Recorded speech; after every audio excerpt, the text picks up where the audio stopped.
And for everyone joining us, a very good morning, good afternoon, or good evening. I am very honored and delighted to welcome you to this virtual panel, A New Decade, Partnering for Action to Counter Trafficking. We are excited to have this opportunity and the time carved out to engage directly with private sector and discuss ways we can work together to end trafficking in persons. This event was born out of an ongoing partnership, now in its third year, between Winrock International, USAID's Counter Trafficking in Persons projects, and Mars Petcare. Over these past 3 years, we have worked closely together on the following activities: enabling access for fishermen on fishing boats to communication devices, the creation of a clear and migrant-centered response protocol for fishermen who find themselves in situations of forced labor and trafficking, and the creation of a platform to increase ethical recruitment into the fishing industry. For many of us, 2020 was not an easy year. It was one of uncertainty and unprecedented changes, impacting the world as we know it and making migrants even more vulnerable to forced labor and trafficking. We are hoping for a turning point in 2021. And as we fully enter this new decade, we wanted to take a moment to stop, take stock, and look ahead to the next 5 to 10 years. Panelists tonight have real practical experience in designing and implementing private sector partnerships. They know what works, what is challenging, and where the next opportunities lie in this field. They also work hand in hand with counter trafficking in persons projects in identifying ways to combat trafficking and support survivors. I am very excited to hear the discussions about to take place in a few minutes and would personally like to thank the panelists on behalf of Winrock International for both their time and their contributions. In this moment, I now invite Steve Olive, the Mission Director for USAID Regional Development Mission for Asia, to say a few opening remarks. Steve? Thank you very much, Megan. And good evening, good afternoon, and good morning, everyone. We're so delighted to see such a large group of you joining us today. I'm very pleased and honored to welcome you to the virtual event, A New Decade, Partnering for Action to Counter Trafficking. This event is important for all of us from various sectors to learn about and discuss valuable partnerships on countering trafficking in persons. USAID's Thailand Counter Trafficking in Persons, Ctip activity, implemented by Winrock International, engages with the private sector to improve ethical standards and practices of employers and businesses to prevent exploitation and to reduce demand and incentives for trafficked labor in workplace and supply chains. USAID and our Ctip partners with the US-based multinational company Mars Petcare to pilot an affordable two-way communication technology that enables connectivity for workers at sea in Phuket province. This innovative pilot mechanism ensures that fishers are protected offshore. I'd like to extend our appreciation to our partners, Winrock International and Mars Petcare, for bringing us together today to share best practices and to discuss how we can collaborate to counter trafficking in persons, especially in light of COVID-19 challenges. Our partnership with the private sector, and again, I really want to give a shout out to our colleagues at Mars Petcare for stepping forward and joining us in this program. Private sector participation is so important to the success. It shows that consumers are very interested in this topic. It shows that multinational companies like Mars Petcare are very interested in getting results from this project. And I'm so grateful for our Winrock International colleagues for bringing us all together to have such a distinguished panel walk us through what lessons we've learned so far and what's ahead of us. Through our partnership with Mars Petcare and the Thailand-based sustainability and social change consultancy platform, Fair Agora Asia, we are able to use innovative technology and software to prevent exploitation and reduce trafficking in the seafood industries and sugarcane supply chains. We look forward to learning from them today. Successful efforts to combat trafficking in persons require effective and efficient coordination across a broad range of stakeholders, including government agencies, civil society organizations, media, universities, labor unions, and the private sector. Clearly, the private sector plays a pivotal role in reducing trafficking in persons through addressing the vulnerability of workers to trafficking, shaping the social attitudes towards vulnerable populations, and influencing positive behavioral and policy changes. USAID Asia recently developed our 5-year regional strategy that focuses on supporting a resilient, inclusive, and secure Southeast Asia. The strategy seeks to harmonize cross-border protection for vulnerable populations and ultimately aims to increase regional collective action to defend human rights. Private sector engagement is essential for USAID Asia's goal of a more resilient, inclusive, and secure Southeast Asia. We partner with the private sector, like Mars Petcare, to find new solutions and scale proven market-oriented solutions to the regional and global development challenges. Looking forward, we see a number of opportunities for USAID to foster and facilitate collective action through partnerships with a range of key stakeholders to mitigate the risk of trafficking in persons, promote safe migration, and protect at-risk populations from exploitative conditions. Your participation in this event demonstrates a firm commitment and collaboration to counter trafficking in Thailand and the region. I truly hope this event will be a starting point, a catalyst for participants from different sectors to continuously interact and collaboratively reduce people's vulnerability to trafficking and better protect the rights of trafficked persons. I want to thank Winrock International, and especially you, Rodney Ferguson, President and CEO of Winrock, for bringing us together today, for your leadership on this project alongside our team at USAID Asia, for the vision of everyone that putting this program together, for everyone's collaboration on the lessons learned so far that we'll be sharing with you today, and then looking forward as to how we can bring other partners into this important partnership, because it's together that we will make progress on countering trafficking in persons. And thanks to all of you participants for joining us today. I'm very much looking forward to our fruitful discussion and continuing our constructive collaboration. And now it's my pleasure to turn us back over to Megan, our fantastic Chief of Party and Facilitator, to introduce our next speakers. Thank you. Thank you, Steve, so much for such insightful words. I'd now like to take this opportunity to introduce Rodney Ferguson, the President and CEO of Winrock International, to add to these opening remarks. Rodney?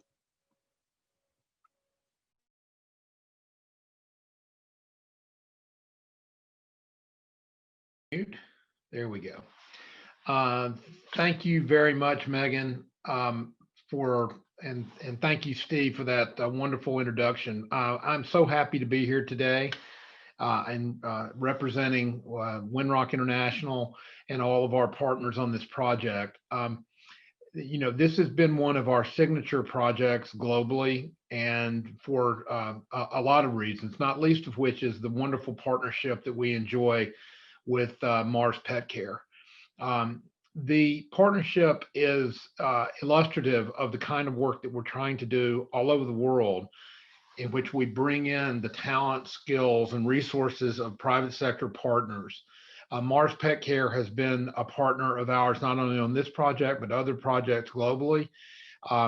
They illustrate what I believe is one of the big trends that we're going to see in the next decade in development, and that is the development of collaborations and partnerships that bring the private sector into development in not as outside observers or just to bring money or even their people, but to actually bring their intellectual capital and to bring their leadership.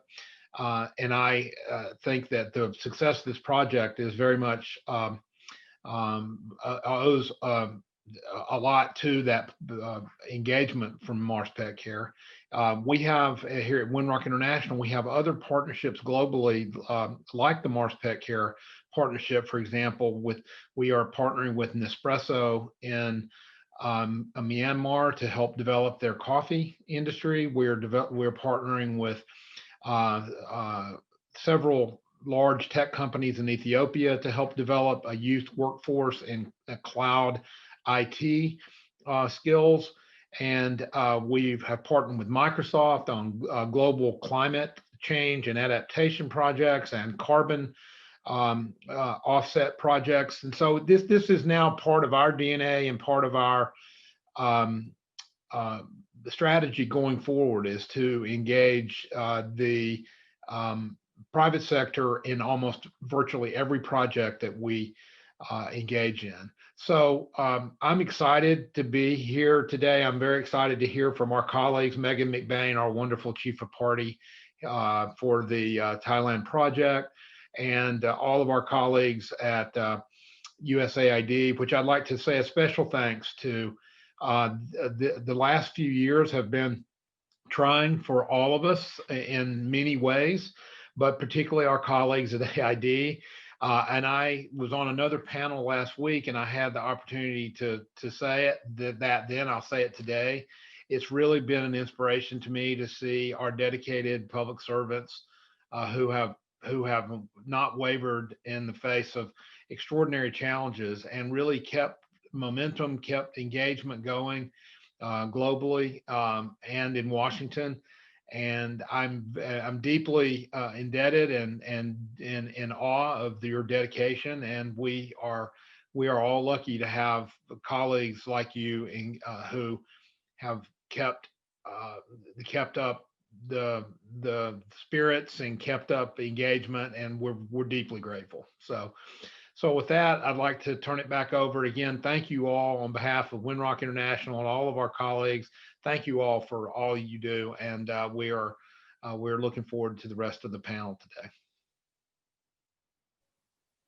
Thanks so much, Rodney, for those words. It is now my pleasure to introduce Chris Moore, who's the Economic Growth Team Leader at RDMA, and he will be moderating today's panel. Welcome. Hello, Chris. everybody. Good morning or good evening, depending on where you're sitting at the moment. Thanks for having me here. It is my pleasure to virtually sit on this panel this evening with a range of people with interesting things to add to this conversation tonight. We're joined from the Human Rights and Marine Biodiversity team at Mars Petcare by Supavari Chotikajan. I hope I did justice to your name. They're the Global Sustainability Senior Manager. And also Juliet Alemani, the COO and data scientist from Faragora, as well as Araya Pumsarinkan, private sector engagement specialist for the USAID Asia Ctip project. Just as a kind of a warm-up intro here to get everyone, I'd like our technical team, Hermes, please could you put up the first poll question, or we'll ask everybody a little bit about their past experience partnering with the private sector. Just this poll here is for everyone to kind of give us a sense of your past experience here in the crowd, and it'll give the panelists a little insight as well. And while you're considering those questions, just a brief refresher of what we're hoping to cover here today. This panel is really going to be focused on the emerging trends in the Ctip landscape. What's going to be expected to shape labor supply and demand needs. There's going to be contextual realities for employers and workers, and even differing fair labor approaches in the coming years. So the panelists here today are going to be thinking about those emerging trends in Thailand and globally and regionally after this tumultuous COVID year, and thinking about how we can partner going forward. And with that, I would like to turn to our first question, but only after quickly reviewing the results. it looks like about a third of participants haven't had the opportunity yet to partner with private sector companies. So it's quite interesting to see that it'll be a long-time listener, first-time caller situation, perhaps, for some folks. And then others, of course, have deeper experience. But so just to get started and warm things up some further, I'd like to go around and ask each of you to introduce yourself with your current work. Tell us just very briefly at a high level, what your organization is working on, particularly related to human rights in the upstream supply chain, and the key issues that you're working on. And I'm just going to go clockwise around my screen to Kun Supavivi from Mars Petcare first, please. Hi, everybody. Good morning, good evening. First of all, let me introduce myself. The name is long, it's Supavati, but you can also call me Pink. I think Thais call each other by their nicknames. And first of all, let me thank USAID and Winrock for organizing this event. I'm very glad that we are collaborating on this virtual event. And I wanted to just briefly introduce, thank you, Chris, for introductions. I'm currently working as, my position is Global Sustainability Manager for Human Rights and Marine Biodiversity. I started actually Mars a year ago, and then I bring my experience having worked with the International Labour Organization before on human rights and labor issues within the Thai fishing industry. So, and then previously I have experience working with the UN agencies, as well also with the Thai government itself.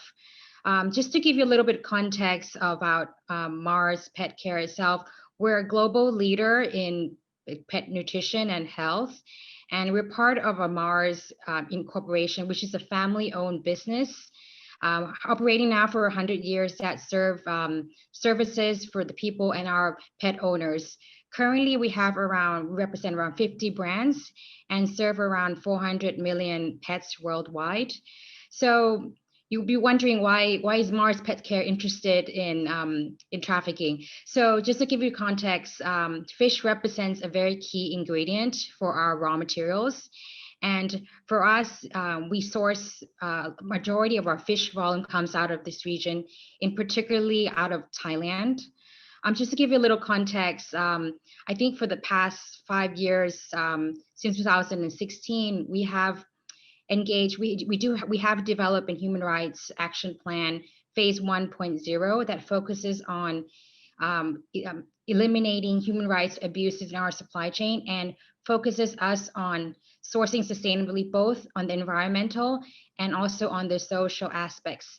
And our plan essentially is aligned with the business and human rights guiding principles, and is very much in line. We have a sustainable generation plan that covers issues related to the planet, thriving people, as well as nourishing well-being. And as part of this plan, we focus on eliminating all forms of forced labor and making sure that human rights are respected throughout our supply chain. And under this plan, I think one key aspect that we're working very closely is fostering collaborations with external partners, including USAID and Winrock, in terms of piloting a number of initiatives that will be the basis of how we tackle trafficking and forced labor together. Very long, so that's a quick introduction. I can go into more details a little bit later. Thank you. Sorry, that was a little bit long-winded. Thank you. That's fine. We've got some tonight. That's Juliette. Yeah, so I'm Juliette Alemani. A little background about myself. So first, I'm French. I'm sorry about the accent. So I hold a PhD in fisheries stock assessment. I'm also an engineer in data science, mostly applied to agriculture, aquaculture, but also social sciences. I previously worked for the European Union on small-scale fisheries stock assessment.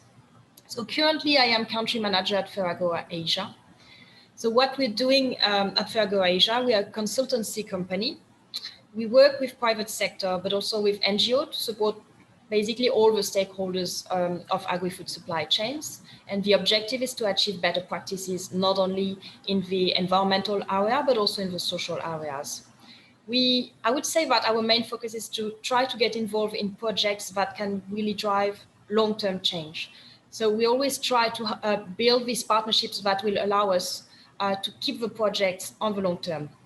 What we did is that we designed a web and a mobile application that helps us in terms of data collection support and data analysis. And then we also provide the whole expertise and the human resources for trainings on the ground, but also for reporting. Some of our key projects were, for example, working with ASC standard in aquaculture to support small shrimp farms to achieve certification in Vietnam. We worked also a lot in sugarcane industry about sustainability. Some of our clients are Nestle, Pepsi. We have some focus also on using blockchain technology for social areas, basically focusing a lot on working contracts issues. I would say that if I have to highlight three main points, like kind of issues, problematics that we're trying to solve in our business, I would say the first thing is to really foster good quality in terms of data collection, and therefore we need incentives for this, and we need incentives to scale projects. Second, we really try to combine social and environmental areas. We try to make these two topics go together in all projects. And third, as I mentioned previously, really working on long-term projects and empower farmers on the long term, basically. Thank you, Juliet, for that. I would like to now turn to Kun Araya from Winrock. Please tell us a little bit about your background. Yeah, thank you, Chris. Hi, everyone. Good morning, good evening. My name is Araya, and probably from my name, you can probably tell that I'm Thai. I'm based in Bangkok, and I'm actually working for Resonance. My background, I think for the past couple of years, 4+ years, I've been working specifically in partnerships. I've been implementing private sector engagement activities for USAID projects for the past couple of years until now. Resonance is actually a US-based consulting firm that specializes in building partnerships, and we're one of the sub-implementers of the Winrock USAID Asia Ctip project. My role specifically for the Asia Ctip project for the past year since I've joined is to specifically, as my title suggests, private sector engagement for the project. So one of the project's goals is to work with the private sector companies towards reducing vulnerability to human trafficking in their supply chain. So in this case, we work with Mars, and also for the Thailand Ctip project, we work with Juliet very closely. So one of the main partnerships, as Pink mentioned, is with Mars. So we want to focus on piloting kind of practical, tangible solutions, and that hopefully will be scalable as well for the industry. And we're working on several activities together with Mars under the Asia Ctip project. So we're looking at communications at sea for workers as one of the main things we're looking at for that, so that workers can report kind of incidents or in cases while they're out at sea. We're also looking at an industry response protocol as well. The third thing that we're looking at is how do we ethically recruit fishermen into Thailand. And also the last thing that we're doing under the partnership is looking at how do we engage the government and industry into joining what we're doing. So I'll pause here for my introduction. Okay, great. All right, so now that we've all gotten to know each other a little bit, I want to take a moment and turn our attention to look back for a moment, and sort of thinking about the issues of Ctip and the struggle to stop that trafficking over the last 5 years. And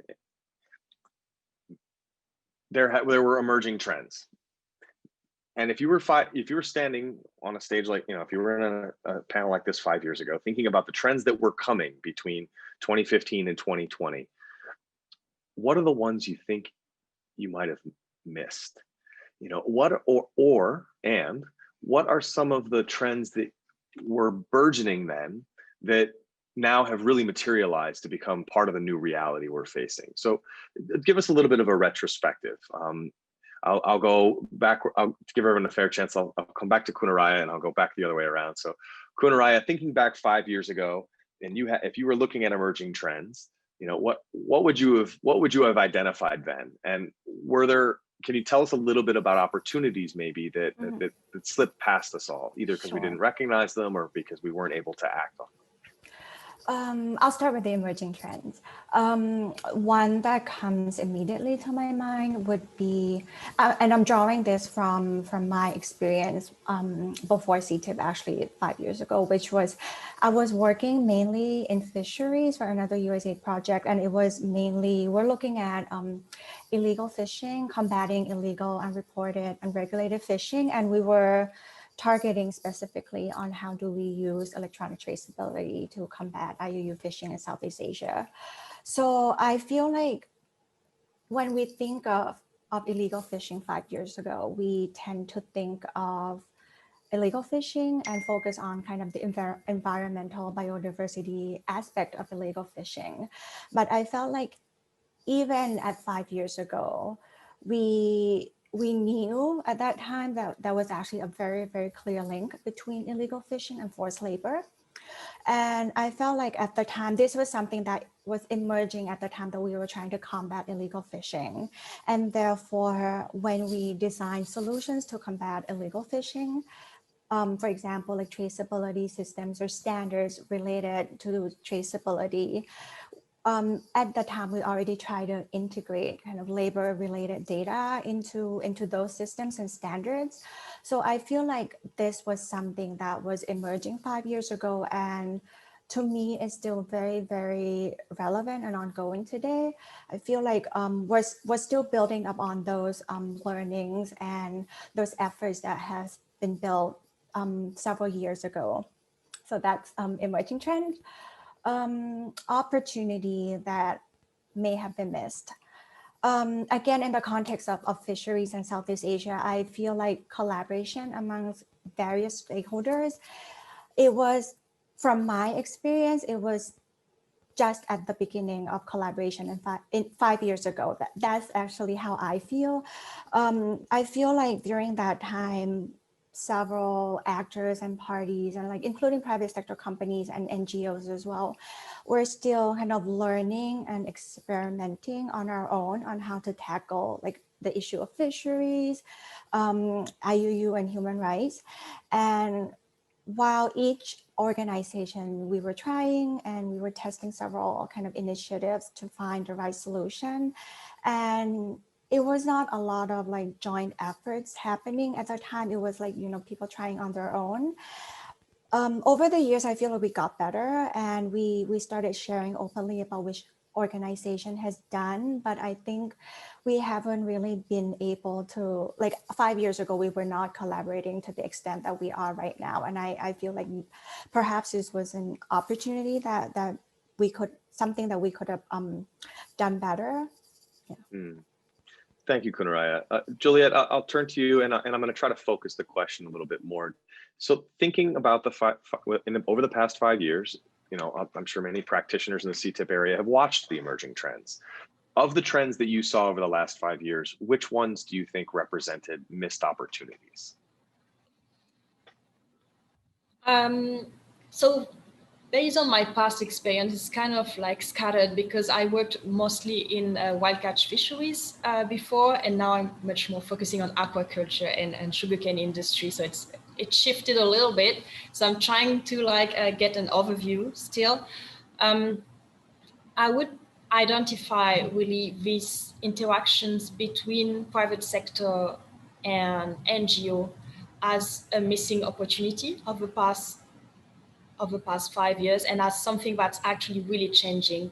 I have all these memories when I was working to provide all the stock assessments for European Union stocks.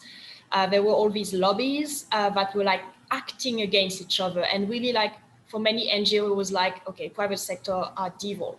They're all against driving change for environment and for social. I really have a feeling that things have been changing a lot on this, and that we actually have long-term change now. Sorry, do you still hear me? Yeah, sorry. So I was, It was silent for a moment. Sorry. So yeah, I was you were just checking European fish stocks, and there were lots of lobbies. Yeah, and it was like a big fight actually between NGO and private sector, and I think this has changed for the better. And as I see the projects that actually allow big partnerships between NGO, between maybe universities as well, and private sector, I can see that these are the projects that can last, because without the private sector engagement, most of these very interesting projects would just like short term, just 1 or 2 years, and then nothing would happen in the end. So that's one of the things that we were missing, and that's coming, I think, now. Thank you. Kun Pink, we'll turn to you now, please. Missed opportunities over the 5 years?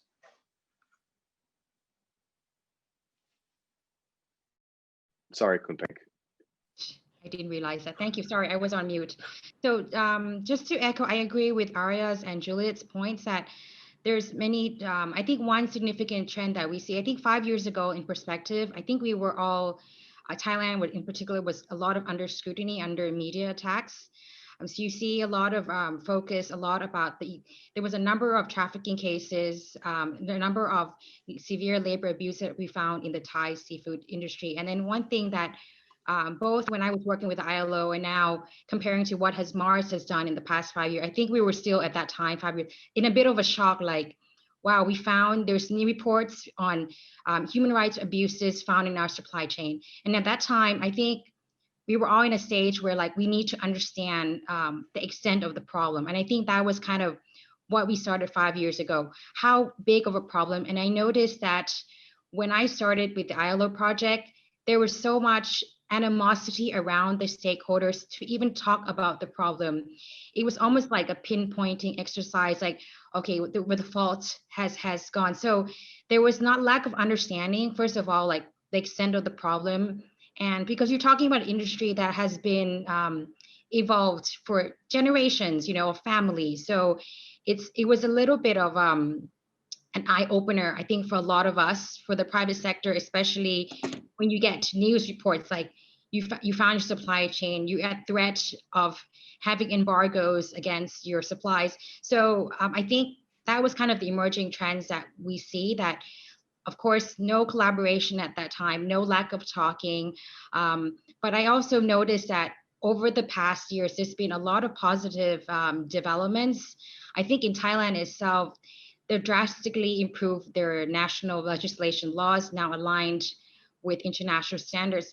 In terms of missed opportunities, I would say is, first of all, like for Mars itself, we're still learning, and we're still identifying what is, maybe it doesn't exist like a magic bullet. What's the right thing for a company like Mars to do the right thing?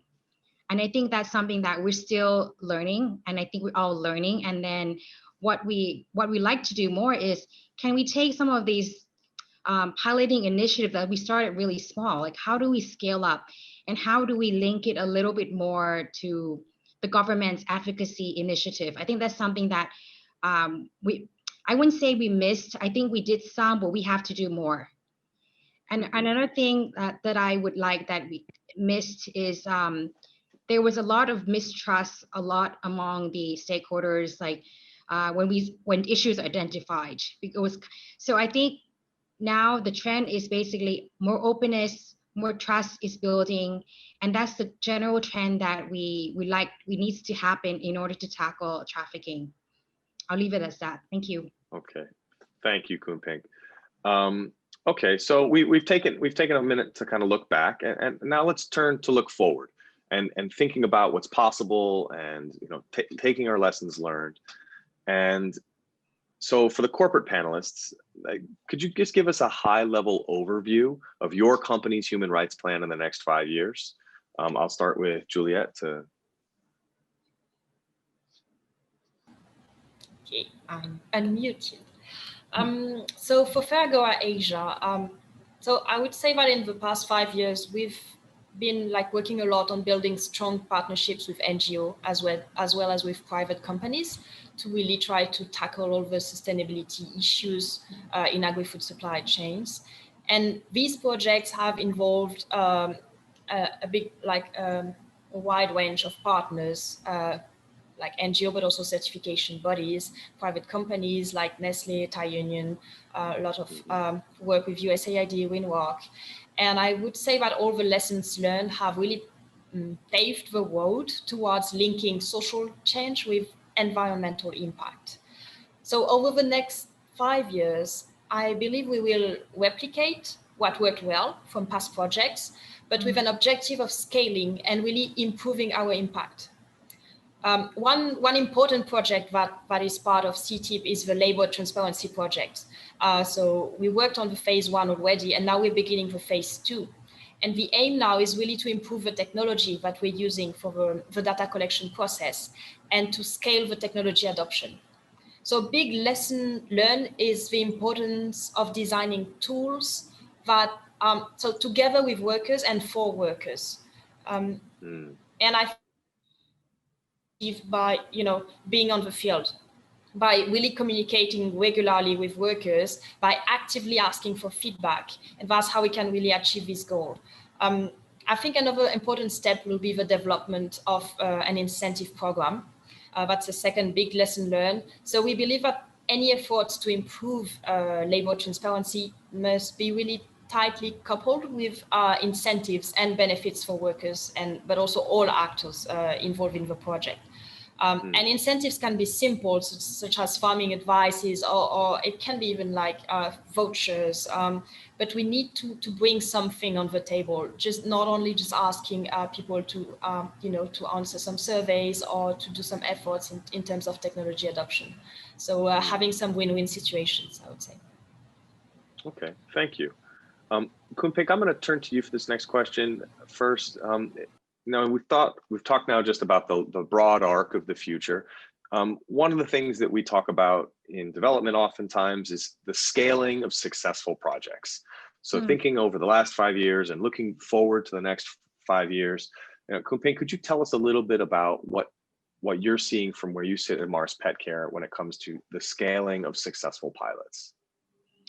Well, I think case in point, when you talk about scaling, I think first of all, we need to, I think one lesson learned, we need to communicate very strongly our successes. I think that starts with the first part is communicate our lessons learned and evaluate the projects we have done. And as part of communicating the successes is this first stepping stone into be able to expand the collaboration. For instance, in this case, with our partnership with USAID, we would like to be sharing our successes with the Seafood Task Force in order to perhaps reach out, because now we have a small piloting project, but to make it sustainable, I think we need to be sharing those with the other private sectors who will be co-sponsoring or contributing to expansion of the project, and also using these findings to use as an advocacy tool to push with the government that this brings long-term benefits to how you can improve connectivity at sea, or bring about like improved ethical recruitment practices that you can adopt and makes both everyone's lives much easier. I think it starts with communication and starts with expanding it to like-minded private sector, and also linking it with the appropriate people in the government. Okay, thank you, Khun Pink. Juliet, what are you seeing from Faragora in terms of opportunities to scale successful pilots? In my opinion, to really achieve scalability, so for us, it's a lot about using technology, right, for the whole data collection and to offer some features about within mechanisms and protection regarding working contracts. So first, one of the big things is user friendliness. We've really made many trials with different, I would say, different type of farmers who might be more or less used to using technology. And one very important point is to have a tool that's extremely easy to use for them and to explain a lot about the benefits. So I'm just gonna take one example. My last field trip, I had one last field trip like not long ago, was in Isan, and I met many workers there. So we were like training them and getting some feedback about some some new features about having the possibility for them to store working agreements in a blockchain technology. So we would never use blockchain word with them because that's like the whole concept is a bit complicated. But we were like trying to get their feedback on how to make the tool easy to use. And one of the things that the feedback we collect is that they actually really needed something like this. We got some testimony of workers who had been working, for example, in the sugarcane industry. They had some bus coming, picking them up. They were working for 3 months. They were sent back home and never got their salary. And I was like, I was totally shocked because even if I had worked with other farmers in the past, these were the type of testimonies that I hadn't really been confronted to. Like, it was the first time, like a big reality checkup. And there were actually many workers in this case. So they were asking for something like this. And it makes it all really, meaningful, the work we're doing afterwards.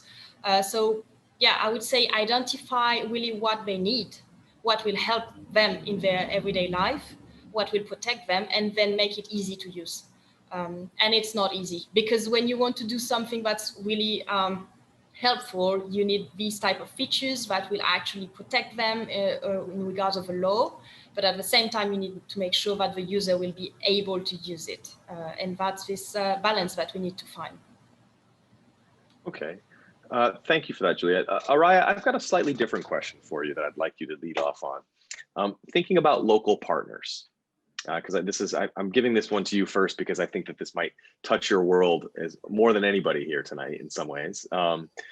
Local partners are obviously going to be more important than ever. And I'd like to hear a little bit more about what you're seeing about what it means to work with local partners to confront Ctip. What are the positives and the negatives that are presented when you engage local partners to affect change on the issue of Ctip? Yeah, thanks, Chris.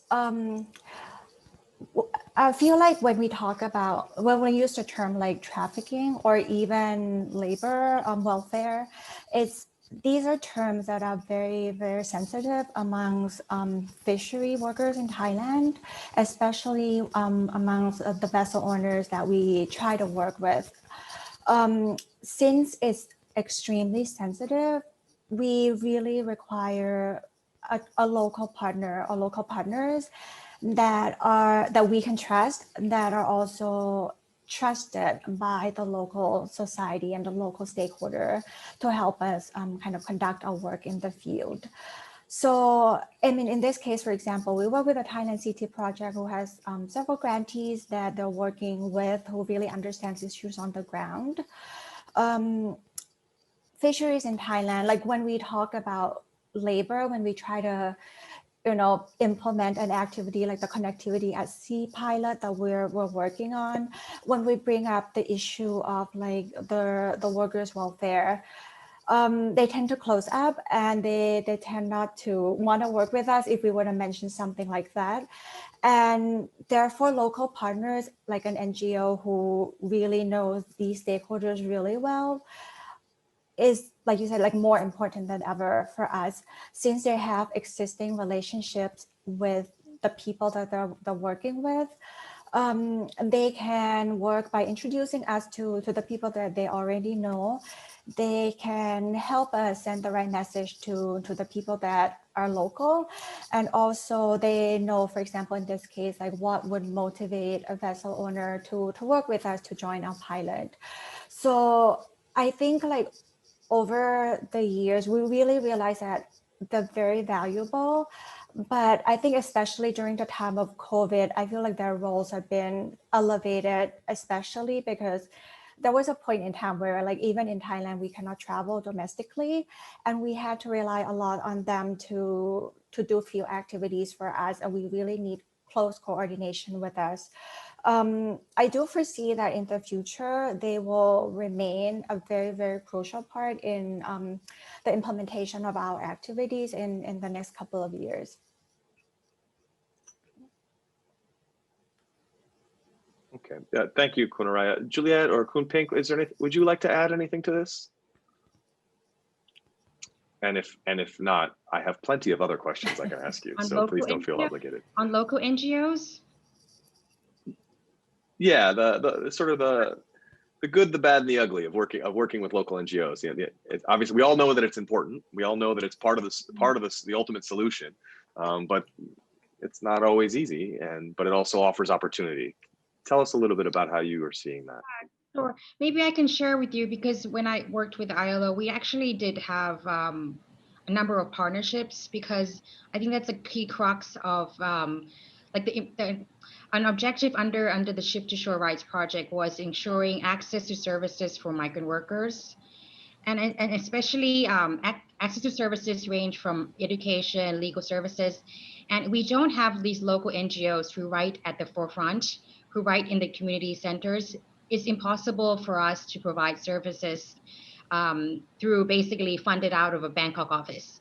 So I think the strategy that we had utilized was basically to work with these local partners to understand the context. They have already good working relationships, and as well as the comfort of the migrant workers to talk to the NGO partners. I think that they're well, they have translators who speak their language, and they feel more comfortable relating on a personal basis. And I think that has helped. One of the strategies that also we have partnership with DISAC that sponsors the USAID. Mars also has built on an existing center originally by ILO, and that Mars Petcare picked up with another NGO in two of the provinces to provide portside assistance as well to workers. So I think that's important. What we haven't done enough is, I understand that sometimes there's always tension between local NGOs, at the port side as well. And so this is something that we still need to work, not just centrally to collaboration, but also at the provincial level, like how to foster the case referral systems in place, how to make sure that, the workers collaborate. When there's a case that happens, they feel equipped to go to the Department of Labor to voice their concerns. I think that collaboration provincial still needs to take place. Yes, thank you. Okay, thank you, Khun Pink. Juliet, would you like to add anything? Are there any maybe specific challenges to working with local partners that would be worth highlighting tonight?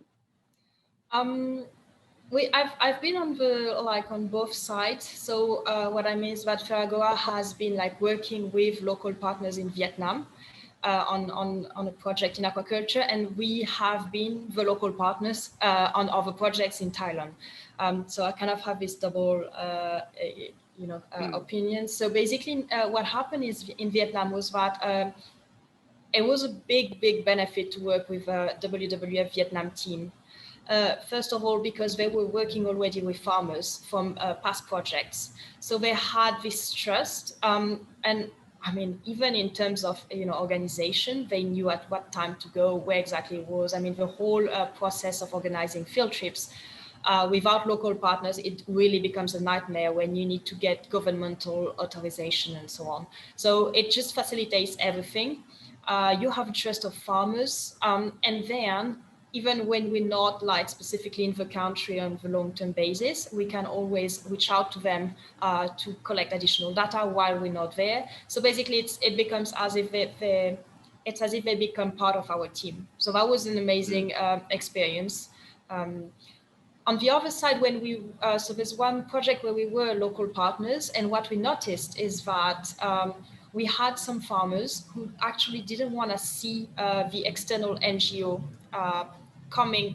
visiting their farms, because they were really afraid they had a really bad image of international NGO, and they were afraid that they would deliver some scandals or whatever. So that's where we were really important in the project, because we were there to communicate about what was happening with the data, and they trusted us in terms of gathering the detailed data, disaggregated data. But then we communicated well in terms of what we would do with it, so that we would only give access to aggregated data to the international NGO. So that's where, I would say the key word is trust. And you need trust to collect data. So. Yes, trust. Okay, thank you. I would like to turn to another aspect of partnerships here.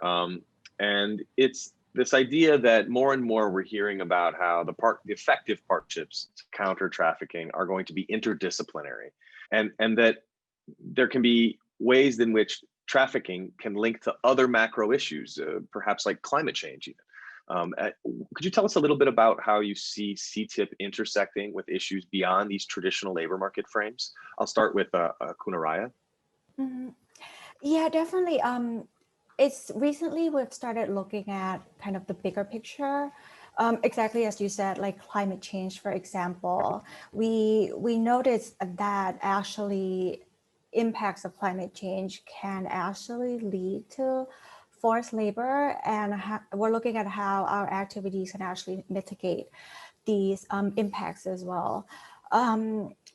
Just to maybe give a little bit of like background into like why are they related. Climate change impacts, for example, affects like the biodiversity of the oceans, right? We know that there's going to be less fish in the sea. We know that, for example, fishermen are going to be able to catch less fish while they're out on their trips. So like obviously climate change has a direct impact on the livelihoods of these fishermen. And less fish in the sea, for example, will definitely lead to longer fishing trips. They will have to go out for longer, either by distance or by duration. They could be affected in terms of the revenue, especially by their vessel owners. They're catching less fish, and since the revenues are affected, they're gonna try to cut some costs in some ways. And this is something that like they could cut, for example, choose to cut labor costs in a not very nice way. So we can see this kind of linkages between climate change and the impact on worker welfare and the vulnerability of the fishermen to tip in the fishing sector. So I think like for us, by working to, you know, making sure that these fishermen are protected and has access to communications, or are protected when they're recruited into the fishing sector. I feel like these activities are in some ways like promoting and helping to actually mitigate the climate change impacts as well. So I do see a link, although I mean, it's not a very direct link, but I feel like what we're doing can also help mitigate climate change. Okay, thank you, Kunaraya. Juliet, I'd like to turn to you for a moment.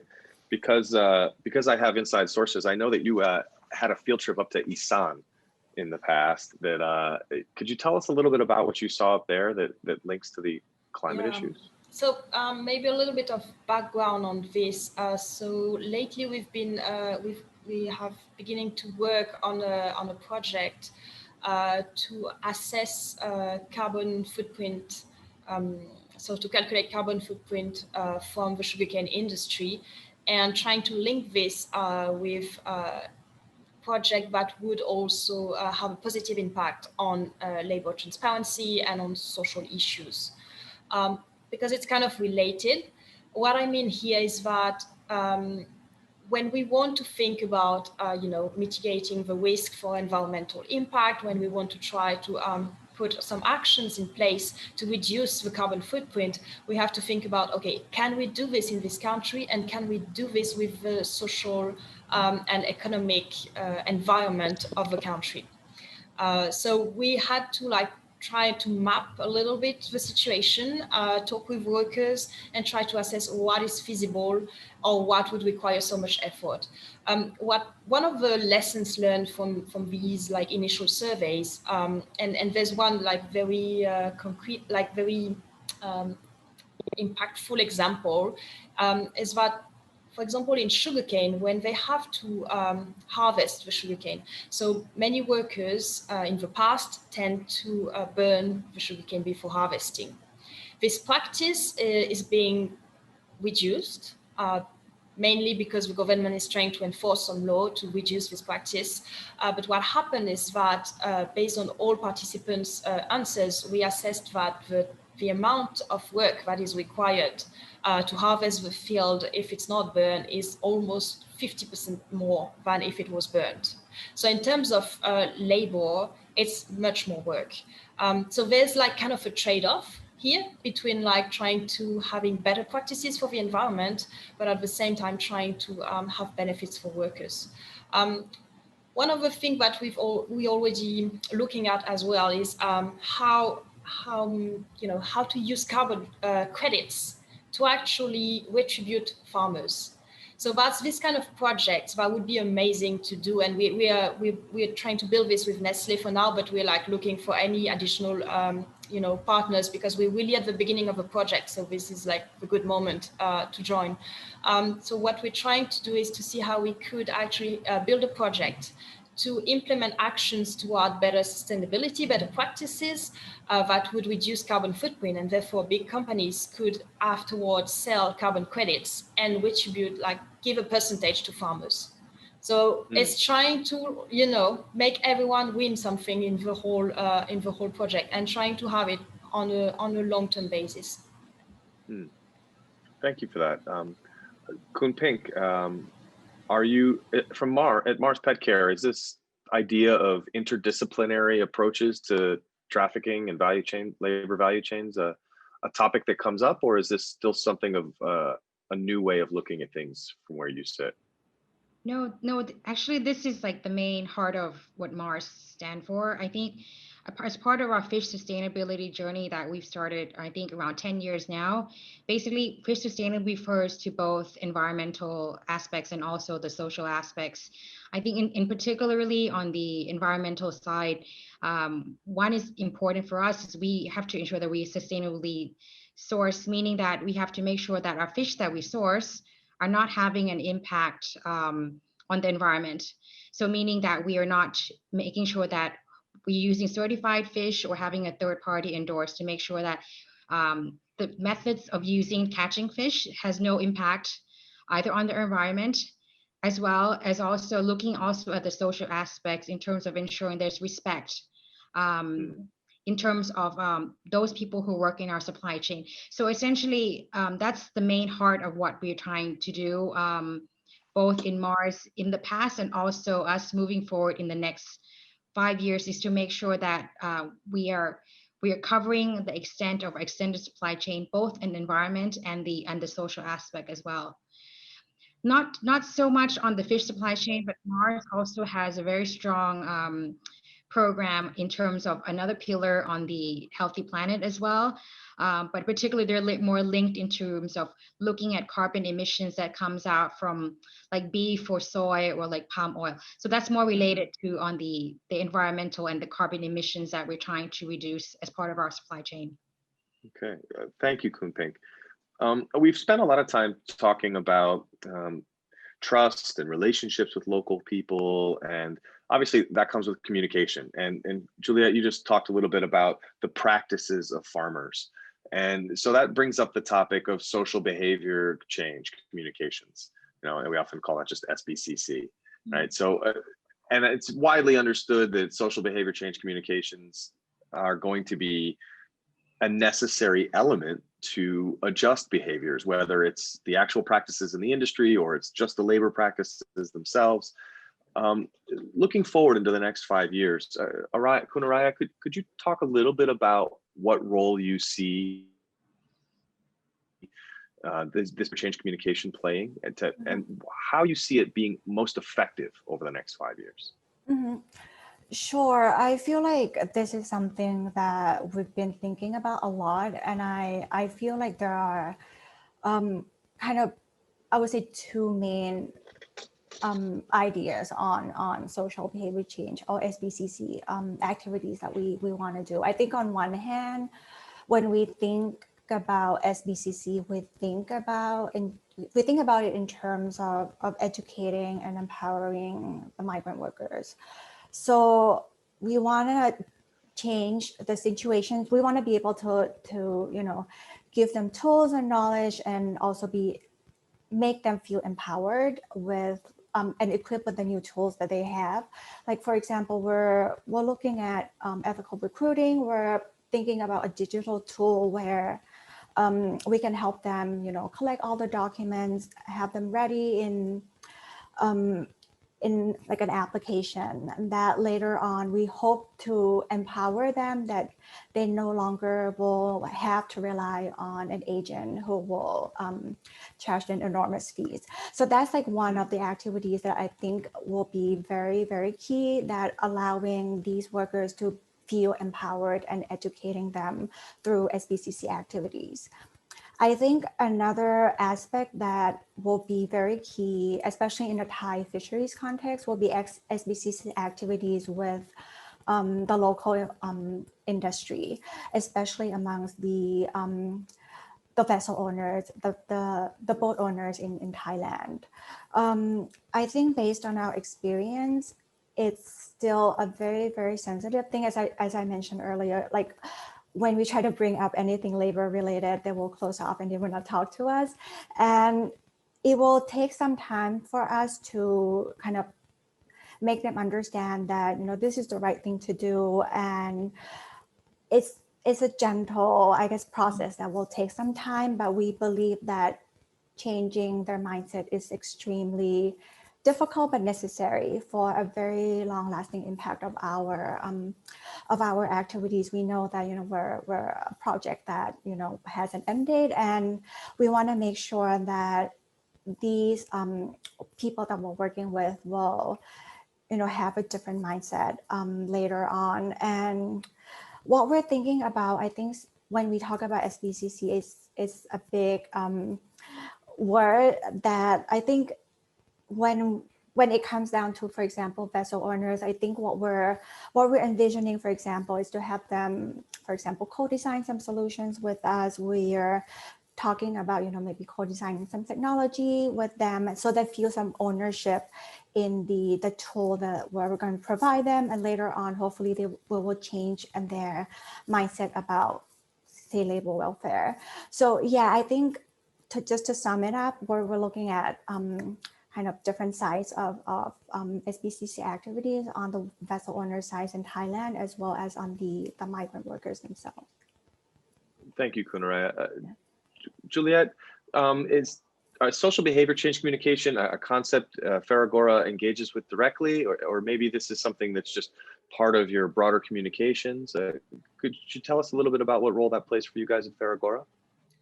And how you think it could be most effective going forward? Yeah, I'm gonna be honest with you. Until recently, we were like, I was not even aware really of the methodology.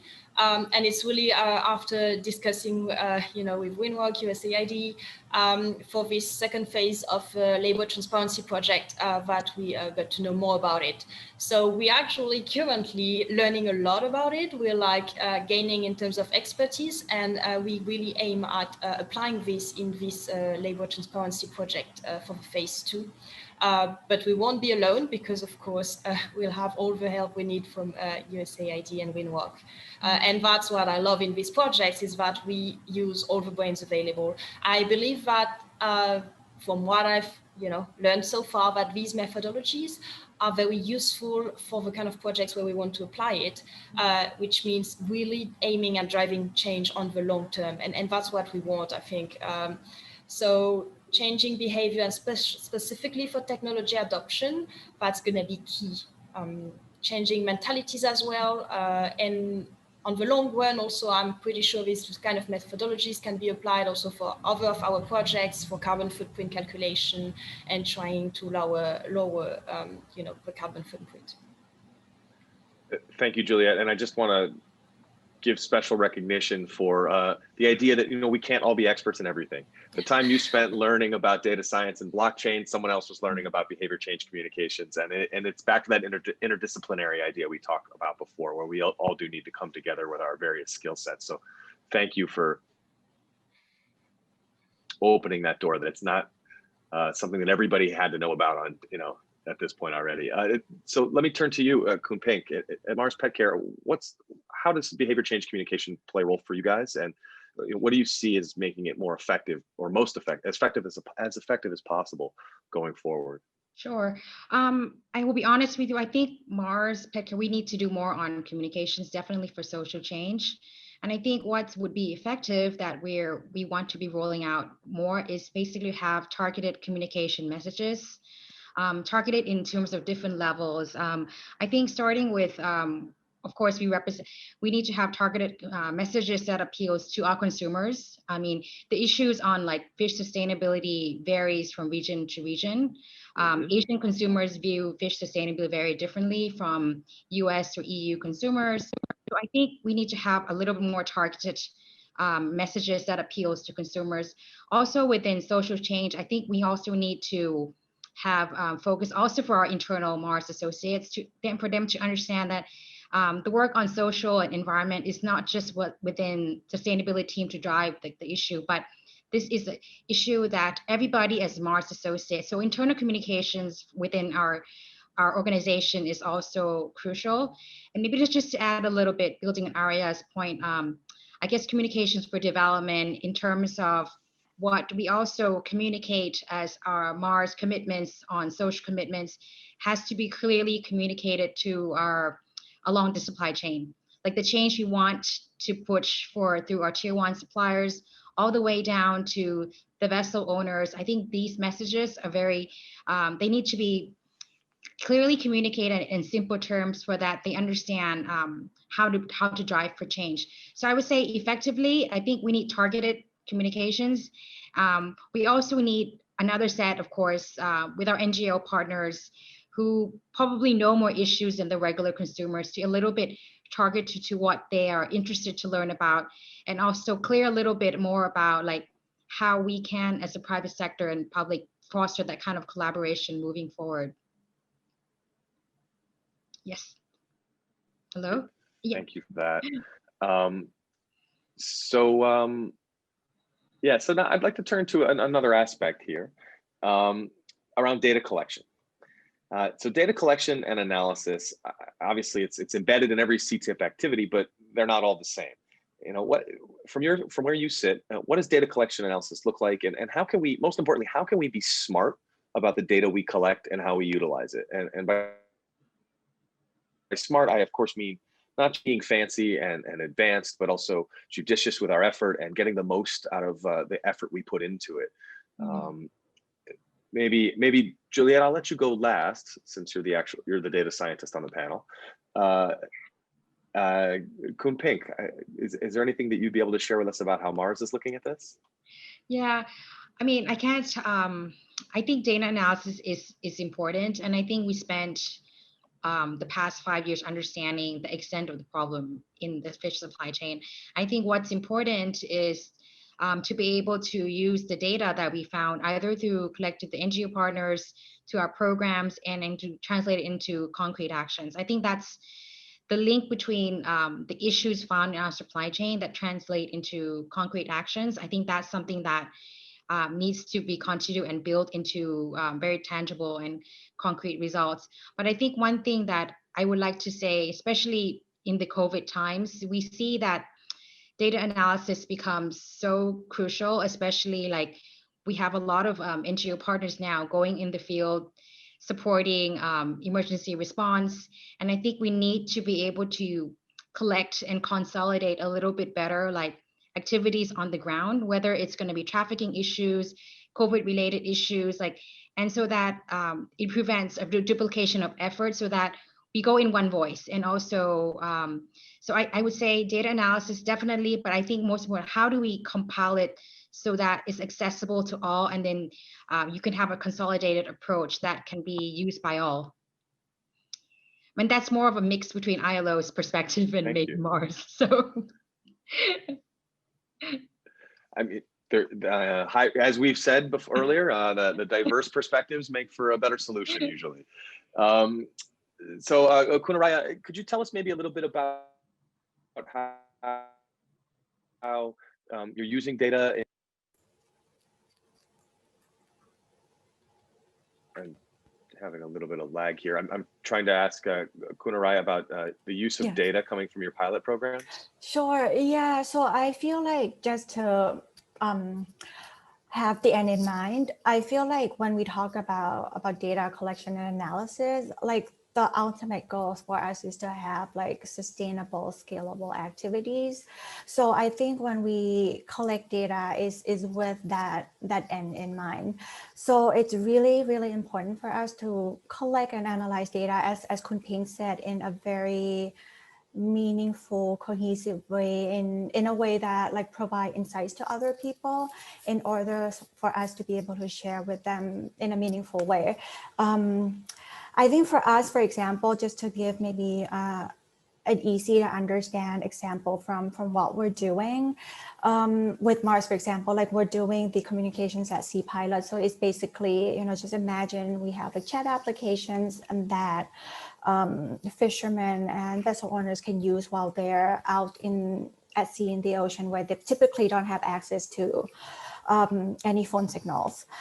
When we install this kind of new technology, we try to analyze data. I mean, this is the first time we're doing this type of activity. So obviously all information is very new to us, and we try to collect as much as possible.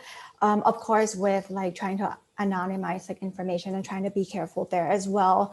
But I think for us, when we implement a new technology like this, we try to look at everything and try to make sense of everything from, how frequently are they using these messages, how many messages each person is sending, and what are the reasons that they're doing this, what are the types of, like we're even thinking about the types of vessels that are using these, and, looking at whether or not there's like a type of vessel frequently uses it more than others, and whether this type of vessel goes like out further and have longer trips. And this is the type of information we feel is going to be extremely valuable for us and provide like really great insights when we work with the technology service providers to design kind of packages, like pricing packages, similar to the way we, subscribe to like phone packages. So we're thinking of that in that way, like trying to design the message packages that are tailored to each target group of users. And we feel that with this, it's going to promote like self-adoption to the technology, because we would be able to tailor these packages to the different users without really relying on, NGOs like us trying to subsidize the packages for us so that they would continue basically buying it in the long run. And we think that this is like a good approach to, like I said, with the end in mind of trying to scale up these activities. It would be, I think, kind of the data that we're trying to collect as well.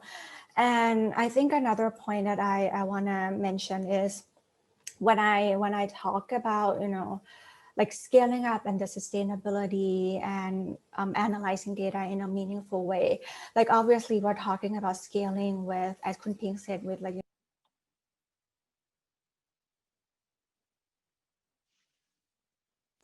somebody muted me.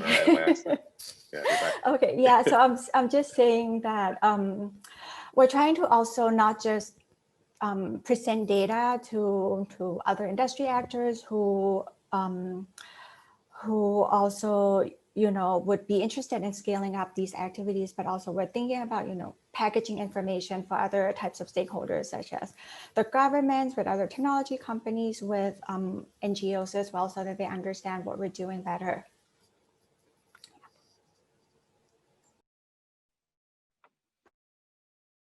Okay, thanks. So Julie, tell us a little bit about how you see balancing the needs for frequent, high quality data and the level of effort and the money it takes to do that, and how to use what you collect most effectively. So when I began to work like more specifically on social aspects, I like, for me, with the background of data science, it was terrible. Because I was like, I can't do anything with this. But it is what it is. And then, I came to realize we can do something and there's always ways to improve. I think in terms of like data collection for everything regarding social area. So first of all, well, you have this kind of like two different types of data. You have a factual data where you can really say, okay, this is the amount of work that has been done on this farm. This is what has been declared, right? And then you have what I would call the opinion-based data, which is totally biased, which is, okay, I'm asking this question to a worker. It's not something like written or in a working contract or whatever. It's someone who's gonna tell me something that might be real or might not be. So you have like perceptions, and then in terms of statistics, it means that on each data point, you have this huge range of uncertainty. And whenever you will try to build any model, uncertainties, they accumulate, so that your final answer is just, and from a scientific point of view, you kind of want to say, well, that doesn't mean anything. But being more positive, there's something called Bayesian statistics, which is basically the way we think. Our brain works in Bayesian statistics. It means that we don't only take into considerations data, we also take into considerations someone's opinion. If, for example, if as a child your father told you something, then you're actually gonna put a high belief on it, and then during your life you're gonna just assess based on the data that you collect in your life whether you keep believing in this, or if you may be going to change your beliefs. And I think in social science, that's exactly what we're doing there. So we are actually not only basing all our interpretations on data, we're also using experts' knowledge, people who have worked in the industry for a long time, or farmers that we know we can trust, and we're gonna put more beliefs on these data. And if someone has like very strong mathematical background, he might just get crazy about what I'm saying. But I've applied Bayesian statistics, for example, for small scale fisheries, because when you don't have enough data, you need to do something, and you have to start somewhere. And then of course you try to get better in terms of data quality, data frequency, and that's the point. But you need a starting base. So I think we need to be like positive about it. We're starting somewhere, and there's always a bias due to the data collection method, due to the sampling methodology also. I was realizing how different you get in terms of answers when you ask questions to workers that have been introduced by the mill, that have been chosen as the workers who have no issues, and when you actually go in a village and randomly sit at a restaurant and talk to workers, hey, so can you tell me about this? These are two different data streams that are around the same data points, but that bring two different informations. So I think in terms of like reducing the bias, it's very important to try to have different data streams. That's where we have to focus on. Then when we want to go into like a little bit more fancy things, we can try also to optimize the analysis. So what I like to say, we can make the data speak, which means we might have social data and we might have production data, and we can make links between them. If you know how much, what was the production of this fishing boat, for example, how long it was at sea and so on, and the declaration in terms of working hours, you can make some simple algorithms trying to assess, does this fit? Or do I have a red alert there? Is there something fishy? And you need to, get more information, basically. So I think it's not perfect. I think it's, data analysis in social field is complicated, but that's what makes it very interesting. And you just need to be honest. Like the way you collected your data, you have to be honest about it. The way you interpret it, you just have to say, okay, this is my interpretation. It might be biased, but that's what we have. As a recovering social science researcher myself, I applaud your pragmatic approach to data collection. I too have faced the challenge of trying to marry quantitative and qualitative data to make a story. But that's an important message for our audience, right? Because there's going to be a lot of hard science people who are used to cleaner data, or business people who are used to cleaner financial data, and recognizing that there's a range of ways to help tell the story. It's an important point to highlight. So just as we're getting close to the end here, before we have before the closing question, I just want to give you all a chance to give us your view about emerging threats. threats. So we started at the top here about if it were 5 years ago, what trends, you know, do you wish we had gotten a better hold of? As you sit here today, looking forward to the future, what are some of the emerging threats in the Ctip space that you think members of our audience should be most acutely focused on? I'd like to start this time with Kun Pink.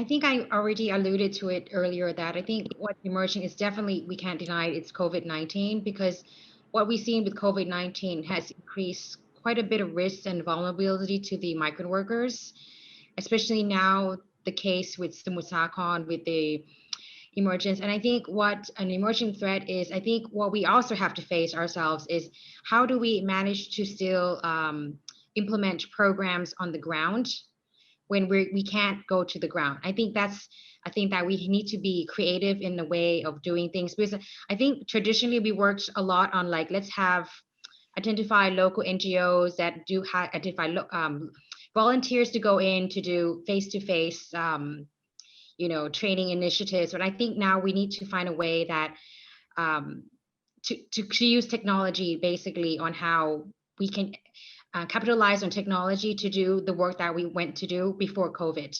So that's something that as part of the Ctip trafficking effort, we need to use technology a little bit more in terms of reaching and empowering our workers to take action, because I think it's going to be with us for a while. And also another thing that in terms of the trend that I would like to see is continued collaboration in terms of concrete terms. I know there is more work that needs to be done in building trust between like a lot of the government, NGO partners, as well as the private sector, and basically how do we still communicate those successes we want so that it's scale. I think that's something a trend that we still need to continue and still remain.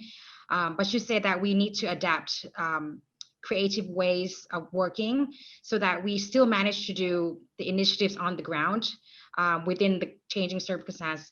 If I can also add what's an emerging trend is one thing that's still pending that we're embarking with USAID and Winrock is on ethical recruitment. I think we see now, even though because of the borders are closing, and it's still an issue that we still need to address, like how to ensure there's safe and fair recruitment across borders, especially when the borders really do open up. And I think there's something that it's a pending issue that we haven't quite addressed at this stage. And I think that's a trend that we need to get it right. Yes, thank you. Mm-hmm. Thank you, Kun Pink. Kunaraya, could you tell us a little bit about what you're seeing on emerging threats? I feel like I have a little bit more maybe pessimistic view about technology than Kun Pink, because Kun Pink was talking about COVID and how technology can help that, right? I feel like for me, I think technology can be a threat. I think it could be a dangerous thing if it's in the hands of wrong people. I feel like in our work, we typically, like when we try to come up with a solution, it's typically a technology, trying to digitize something, trying to, introduce a new technology or a new application into our line of work in order to help solve kind of existing problems. And I feel like it can be something that can create new problems, or technology can create new problems, or make the existing problems even worse. I feel like it's just like technology is a tool, but we need to think about like who are the people using it, because I feel like in itself it's a very, very useful thing, but it's just in the hands of wrong people, it could be a very harmful thing. And I'm just thinking about this like on top of my head. It could, we can encounter several problems when it comes to technology, starting from like, using technology to spread false information, using it for unethical recruitment, extortion, like or collecting sensitive private information of the users. So I feel like this is something that we really, really need to think about carefully in terms of like what data are we collecting, because ultimately we're dealing with very, very vulnerable population, and privacy needs to be thought of really carefully when we're implementing any new technology. Yeah, I feel like that's a threat to me as well, but it's a threat that can be managed, but I feel like we just need to be quite careful about new technologies. I appreciate that warning. It is important to highlight that technology is a double-edged sword, and the issue of data privacy and the vulnerability of the beneficiary is something that is not unique to Ctip, but that really does cut across so much of development, and there is a human tendency to forget about some of those risks. So I really do appreciate you raising that issue. Juliet, as we close the discussion of emerging threats, what are you seeing on the horizon that we should be paying, as a group, that we should pay close attention to? I think first of all, I'd like to, comment on this last point about technology as a threat. I definitely think that technology can't be used and can't be put in the wrong hands, and specifically can't be used by people who haven't been trained.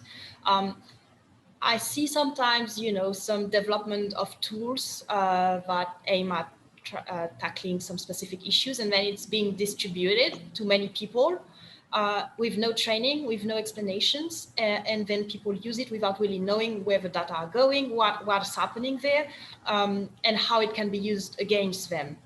Nowadays, we're facing this worldwide. I think data are being sold everywhere. Data is the new gold. So I think whenever companies begin to collect data, it's extremely important to be clear about their data privacy policy and personal data protection, and make sure that all the users, understand it. And that's one of the things that we're still working on, because we at Ferragoa, we're trying to really comply with all the European regulations, which are usually, I would consider some of the best in terms of personal data protection. But it's not enough, because, for example, if we have migrant workers using the app, we need to be sure that they understand, because maybe if it's written in Thai, it's still not enough. So that's the kind of thing we're working on, adding some new features to make sure that it's being written out loud to them in their language, so that they understand everything, they agree to everything. And making sure so that, tools are not just distributed without training, without proper support, and trying to make sure that people don't believe that because there's the tool, we don't need people, because that's never going to be true. We're always going to need the people behind. Also for the data interpretation, it's not enough to interpret data that have been collected through a tool. You need at a point to be able to talk with the workers, because that's another type of data stream, and you can't just forget it. A second point, in terms of emerging threat, I would identify with the whole situation, it's kind of linked with COVID. Actually, we can see many business, are having a lot of difficulties, farms as well. In Thailand, many times you don't have working agreements. It happens. It still happens a lot, but there's just an old agreement. There's just, you trust each other. That's the culture. The problem is that the culture works as long as everyone, is wealthy and everything is okay. The moment some people actually really lack money, have big issues, then I think this trust, is just useless. If there's no working agreement, if there's nothing written, there's no protection anymore. And I think that's going to be one big emerging threat, I would say. And I can see it already, and I'm afraid it's going to get worse with the current situation. Thank you, Juliet. For our closing question, I want to give each of our panelists a chance to make a call to action for our assembled audience. This is your chance to ask this community, this audience, to focus on something. What like them to do to think going forward. I'll pass it first to you, Kun Pink from Mars Petcare. Thank you. I mean, in terms of, I see we have participants from pretty much all different participants, NGOs, we have government and also private sector here, international organizations. And I can't emphasize enough that I think that's collaboration is still the crux of the heart of addressing trafficking. And I think for Mars, we will still have to, we can't get this done by ourselves. And I think that's important for us to be reaching out our outreach, so that make sure that we address human rights issue in our supply chains. So we would still count on trying to identify what is the best way for us to address human rights abuses in our supply chains. I would call on, I guess, all walks here in this room to basically let's partner up together. And I think there's creative ways that we can work together. And I think each one of us has a role to play. But what we can do is let's take away the mistrust that we have in terms of like, but also try to find a constructive approach so that we can work together. I mean, you can help Mars in terms of identifying issues or putting in new tools that we can use and apply to our own supply chain, because that's the ultimate goal that we want to get at is how do we sustainably source? And we know that we can't do all this all by ourselves. And I think we count on such collaboration to take place. Thank you. Thank you, Kunpink. Kunaraya? I wanted to copy Pink's answer. No, no, kidding. No, I completely agree. Consensus is like, good. Yeah. Collaboration, to me, I mean, putting on the hat of a private sector engagement specialist, I feel like building partnerships and collaboration is really the core of my work. And I truly believe in it. I feel like it's a sustainable way for us to create real positive change. And it's especially true in this space where the issue is so complex and it's cross countries, it's cross sectors that I think the only way for us to really, create change is by working together, and that way we can create, change lives of the workers that we're trying to, protect, and also helping the supply chains of the private sector as well. So just for me, if you wanted to reach out to us or any of us, I'll drop my email in the chat so that, if anyone wants to reach out to our project, please feel free to send me an email. Thank you. And with that, I'll pass the final word to you, Juliet. What call to action would you issue to our assembled audience here? I would say, as a big call to action, don't wait. Things are changing really fast. All these projects that lead to technology adoption, data analysis, and trying to foster change, mitigate risk in the supply chain, they take a long time to really be effective. So I think, both NGO and private sector should really not wait to engage and to start to partner in this whole change that is like happening now.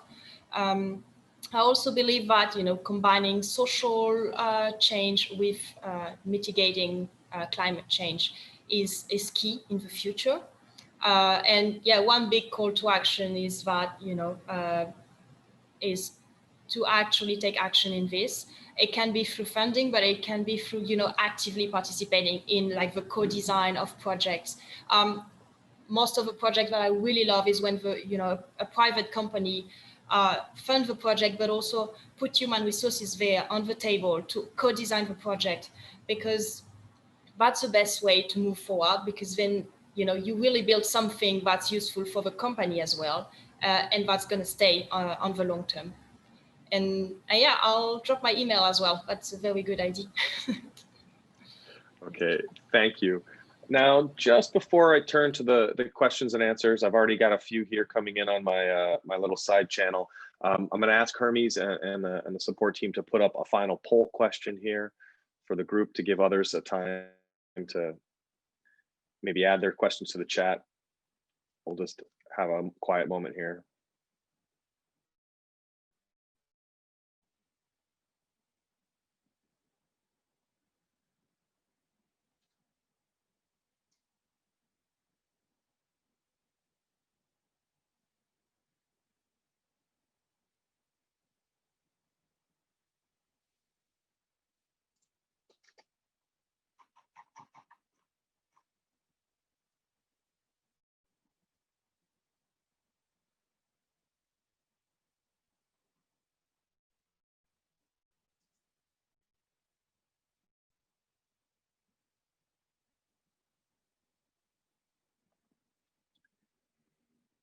Okay, as we're getting the last few responses in here.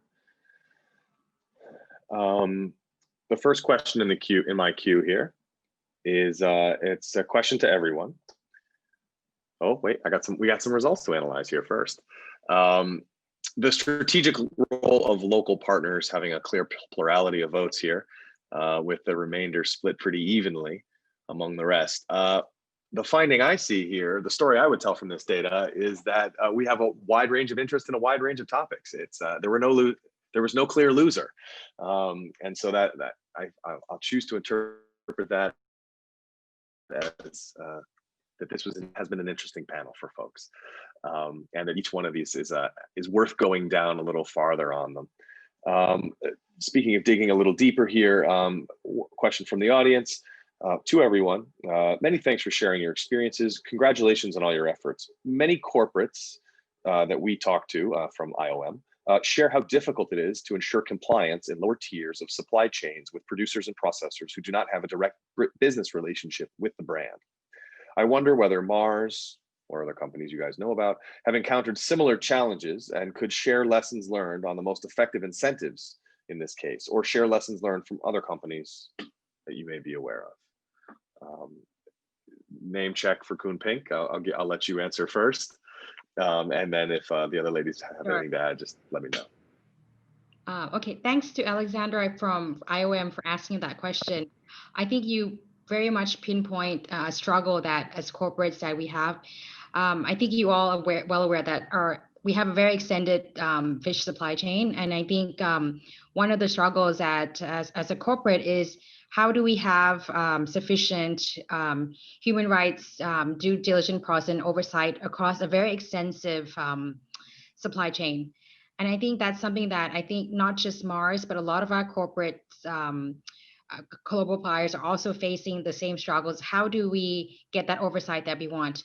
So just to share a little bit that as part of Mars plan moving ahead with a human rights action plan, we did have a rethink of our strategic sourcing, fish sourcing guidelines, picking up on a recommendation actually made by the ILO and also Freedom Fund and Humanity United, saying that only way we're going to get oversight and down the supply chain is to reduce the complexity of the supply chain. And so what we're trying to do is, how is it that can we move down the supply chain down closer to those in the tier, to those down in the lower tier or 3 or 4. So as part of what we're trying to do now is basically, first of all, we also have shifted our approach in terms of social compliance, shifting a little bit more away from the traditional, let's go in and audit our supplier sites, but more in terms of putting in a very more long-term social compliance program that aims at really partnering with our tier 1 suppliers in terms of long-term change management systems right at the factory itself. So that's what we're trying to shift away from just kind of auditing, because we feel like auditing is more of like one-day checklist. It doesn't really address the root cause analysis. So we're shifting towards that sense. And also what we're trying to do in a sense in moving down the supply chain is we want to be able to not shy away from, I know it's very difficult working with fish Thai vessel owners because there's been a lot of changes in the Thai law, but I think we need to exactly do what this is, work with strategic local partners, to work with the vessel owners, to educate and train them capacity, what social compliance really is about. And I think that with the partnership that we have already through the portside remediation centers to DISAC, I think these are already stepping stone that we want to get at. Is basically we can't shy away because we're afraid that the vessel's owner is going to start protesting. But I think we need to understand like what is the issues that they're interested in and how to support them to become more social compliant on the new laws and regulations in place. So that's a bit about what Mars is trying to do in terms of addressing our supply chain. I won't answer for other companies because that's what I represent, but that's my answer. Yep. Thank you. Thank you so much, Kumping. Kunaraya or Juliet, if you'd like to add more to this question, just raise your hand. I can see both of you. If not, I can move to the next question. Going once. I'll move. I just meant actually wave at the camera, but I can see both of you not waving, so that's fine. We'll move on to the next question. So this question comes from Utpal Dutta, dialing in from Atlanta. To address, the first question is, to address climate issues, organic farming might be one of the techniques. Is that something you all are using? I believe this would be to our corporate primarily, but go ahead. So just on this topic, this is so this is something we're currently working on, but really specific on the sugarcane industry. So how to reduce carbon footprint. In Thailand, latest studies showed that one of the main emission factor was actually the use of chemical fertilizers.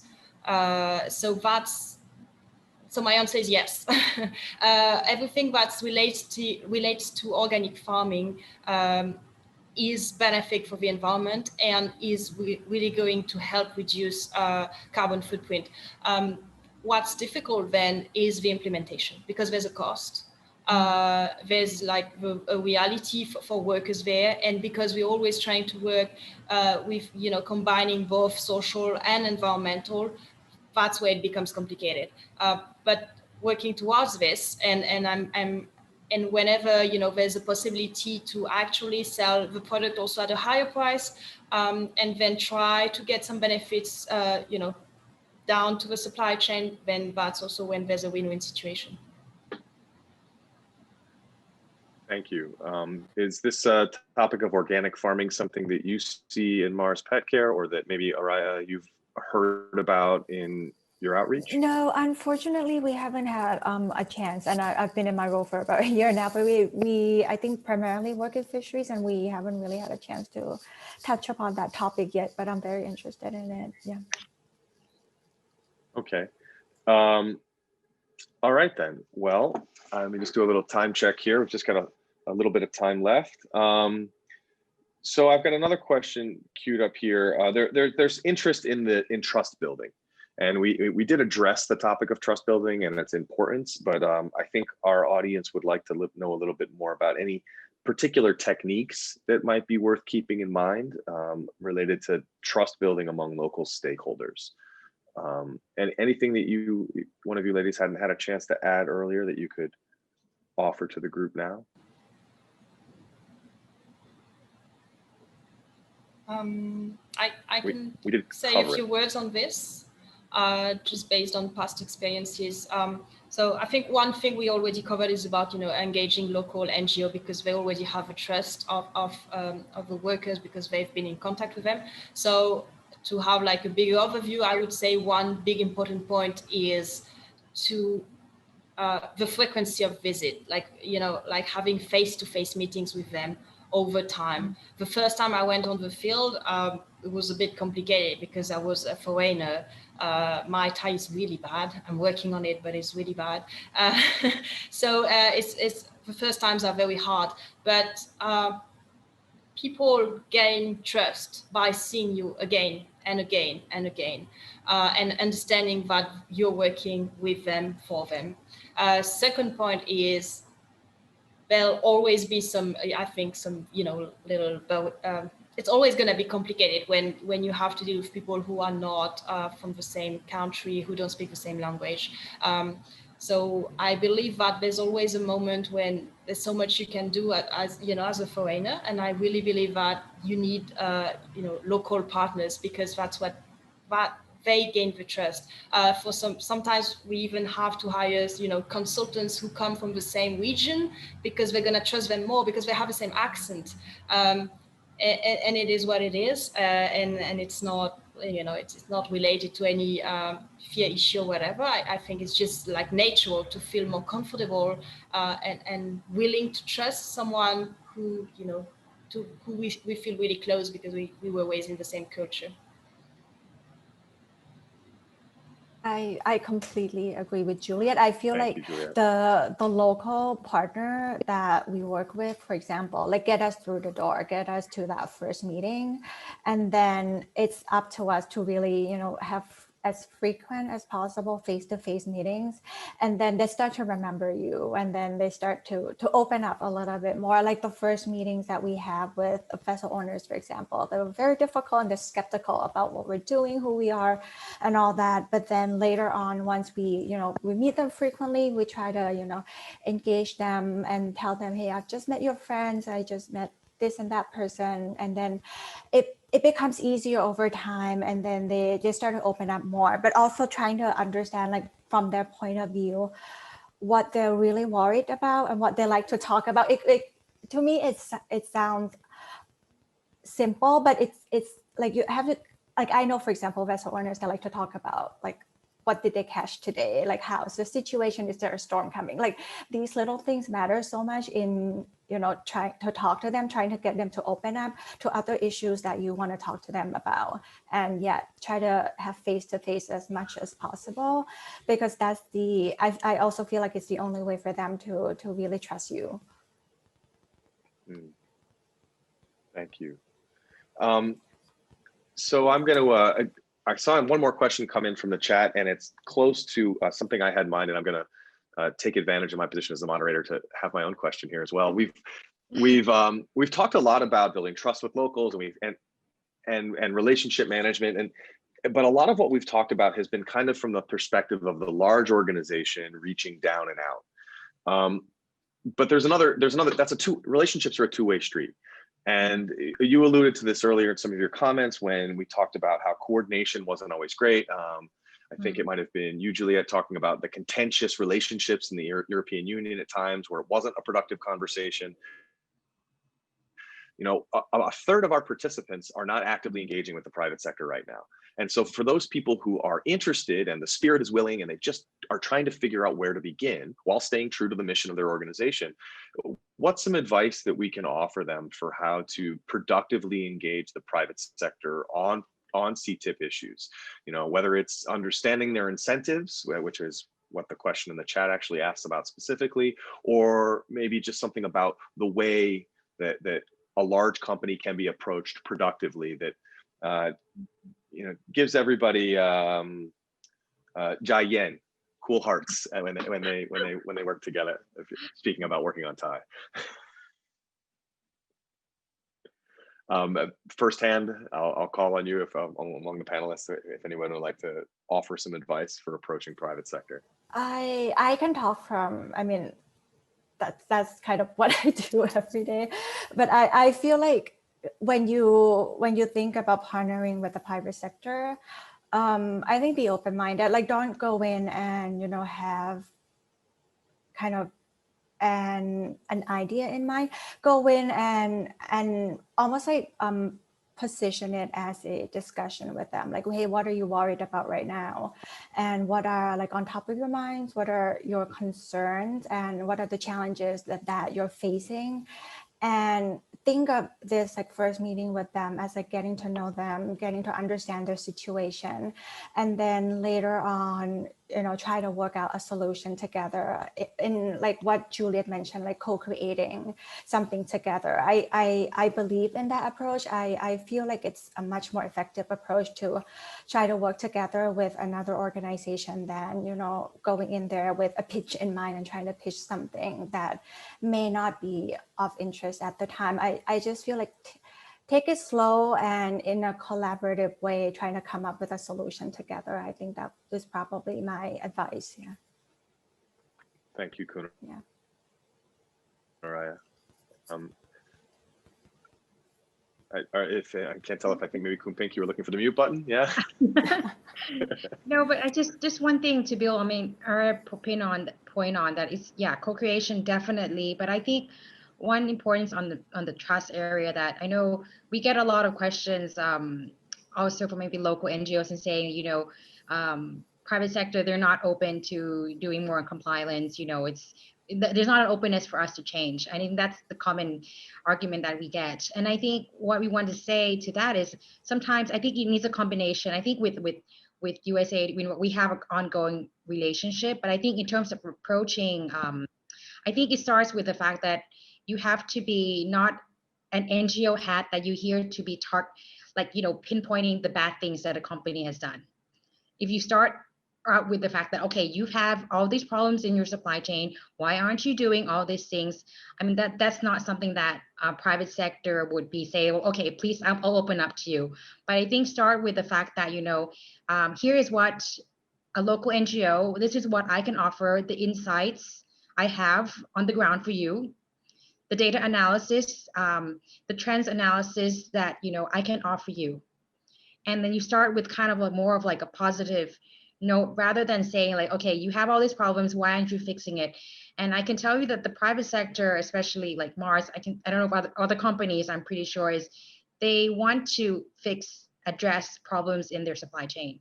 But it's just sometimes not as easy, social compliance doesn't happen overnight, and really are looking for partners. So I think that kind of mindset to say that we're not the bad, private sector is not the bad people, that we don't want to do compliance, but we're looking for help. And I think opening that conversation to say like what you as a partner on the ground can help us address our problems is we're always welcome to listen to that aspect. Yes, simply put, Lizette. So thank you so much, Kunpink. Juliet, we're right up. We got about 2 minutes. I'd like to give you the last word before I pass the mic back to our MC. Okay, this might not be the best last words of the day, because I just totally agree with what has just been said previously. So I'll just summarize then. So I think one first thing is that, it's really important to come with an open mind, a positive mindset. It's complicated to tackle all the social issues in supply chains. Supply chains are getting more and more complex and long. The requirements for sustainability, for compliance are getting more and more complicated. Soon we're going to have a lot of new data points on animal welfare. We're working on this as well. And I mean, honestly, sometimes I really feel sorry for the private sectors, because it's very hard. So they need help. And so need a lot of brain, need a lot of people, need a lot of partnership to bring all this help. And yeah, the second point is really that, we need to make sure that we co-design everything. You can't come with a solution that's already been thought through and just say, okay, I'm just going to apply this. No, you have to come and want to work in the same direction and co-design something so that it fits everyone's need. Mm-hmm. So I just repeated what was said, sorry, but I really agree with that. That's fine. Repetition is key to learning. So with that in mind, I want to thank our panelists for your frank and honest feedback and the warmth with which you bring the message to the group here. And I will thank the Winrock team for letting me participate as moderator today. And I will pass it back to Megan. Thank you. Thanks, Chris. Just putting my microphone down. Thanks, Chris, and the panelists for such an engaging conversation. It was great to really hear such practical solutions and ways forward, and I thank you again. I know we're pushing some time, so I just want to take this opportunity to introduce Nicole Goodrich, who is the Senior Advisor for Democracy, Governance, Peace, and Security at Asia Bureau. Nicole, and she will be giving the closing remarks. Nicole, I leave it to you. Hi, hello everyone, and good evening to those of you in Bangkok. I hope you can hear me okay. Yes, seeing a thumbs up and a nod. So I have to tell you all first that I have sincerely missed my regular work trips to Thailand, and I look forward to returning as soon as I'm vaccinated. I hope in the very near future, I have the opportunity to meet many of you in person. I also want to express my deep appreciation and gratitude for inviting me to attend this important meeting on partnerships to counter trafficking in persons, and I'm honored to be giving these closing remarks. Thank you to the Winrock Chief of Party and my dear friend Megan for that warm introduction. As she said, I am Nicole Goodrich. I'm a Senior Advisor with USAID's Asia Bureau, and I have the great fortune to cover our Counter Trafficking in Persons, or Ctip, portfolio from the Washington, D.C. side for our programs in Central, South, and Southeast Asia, and soon the Pacific Islands. I've been asked to touch on a couple of points, including the updated USAID Ctip policy and USAID's continuing commitment to engage with the private sector, of course, along with other critical partners, as we all work to reduce the number of victims of human trafficking. So let me start by saying, and I appreciate that many, if not all of you, may be aware that USAID has recently updated our Ctip policy. The previous policy was published in 2012, so almost 10 years ago. The updated policy was launched just 1 week ago, last Friday, January 15th. And before I detail or highlight some of those updates to the policy, I want to acknowledge that, as with a couple USAID policies launched at the end of the Trump administration, there may be a review of these policies by the new incoming Biden administration and staff. It is my opinion that a review is both appropriate and reasonable. Okay, with that being said, sort of like my disclaimer today, I want to start by highlighting the very important example that the private sector partnerships represented by the panelists today is listed as a concrete example in this updated policy. So you all deserve, and I will give you a big round of applause. The updated policy uses a 4P paradigm: prevention, protection, prosecution, and of course, partnerships. It takes a victim-centered approach, committing USAID to protecting and promoting the healing and empowerment of victims and survivors using trauma-informed, survivor-informed approaches in Ctip programming. Of course, USAID will continue to tailor Ctip programs that meet the local and regional context and aim to best serve vulnerable and marginalized populations and communities that are most susceptible to human trafficking. The updated policy also leverages the US government interagency and USAID's on-the-ground presence. To pause for a moment in describing further updates to the revised Ctip policy, it is important to share that since 2001, USAID has provided over $340 million in assistance to over 80 countries and regions to prevent and reduce human trafficking. So I just wanted to share that information, that statistic on the assistance dollars and the numbers of countries, over 80 countries and regions reached, to give you an idea of USAID's presence. So back to the updated Ctip policy and those 4 Ps, and particularly that 4th P on partnership. The policy seeks out strategic partnerships, including with the private sector, but also our host governments and local community organizations. The updated policy continues to place an emphasis for Ctip programming to be evidence-based, data-driven, and bring successful programs to scale, which fits very well with the earlier remarks we've heard from Kun Araya, Kun Pink, and Juliet regarding research, data analytics, data collection, and scalability of successful programs.